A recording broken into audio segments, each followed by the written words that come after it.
Hello guys, good morning. Ayan, sabay-sabay na naman ang ating luto guys. Bukas na naman lahat ng kalan. Kasi ay different na naman. Ito ay tapos. Ito ay chicken sa alaga ko. Different chicken kasi.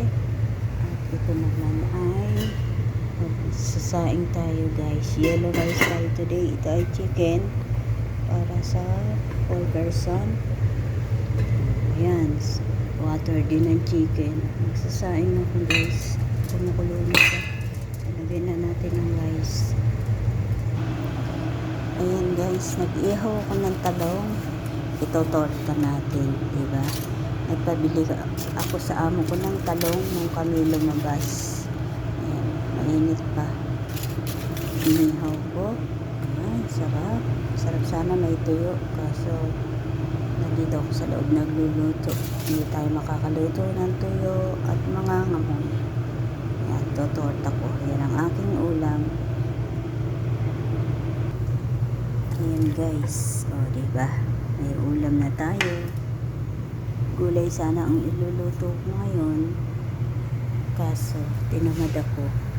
Pabili ko ng mga gulay sa amo ko.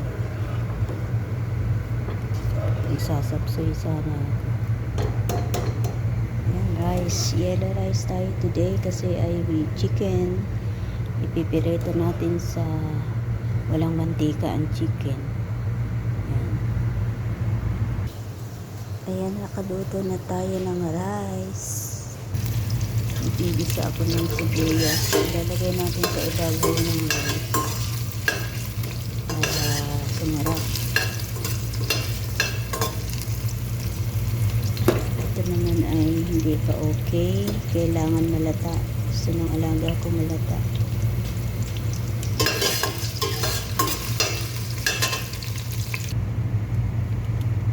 Ayan, lagyan na natin tong rice sa kaldero at i-steam na natin.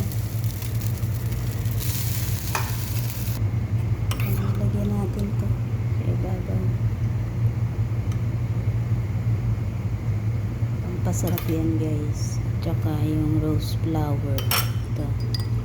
Rose flower yan. Pampakulay sa rice at pampasarap. Ayan. Ayan. Okay na to guys. I-steam na natin. Ayan guys. Iinit natin siya sa oven. Iba-brown natin. Tapos ipapatong natin sa rice mamaya para ma-steam siya. Lalagyan ko ng rose water at saka carpa na powder para masarap. Yan, i-oven ko siya. Ayaw nila nang ipirito sa mantika, so i-oven natin para mag-brown. Yan,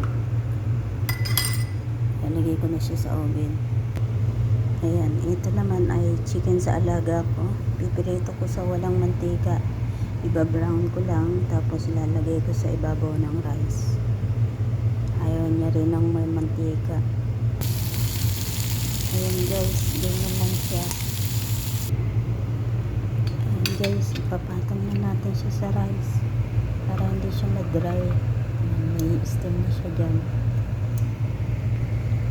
Ayan, ganyan lang siya guys. Okay na to.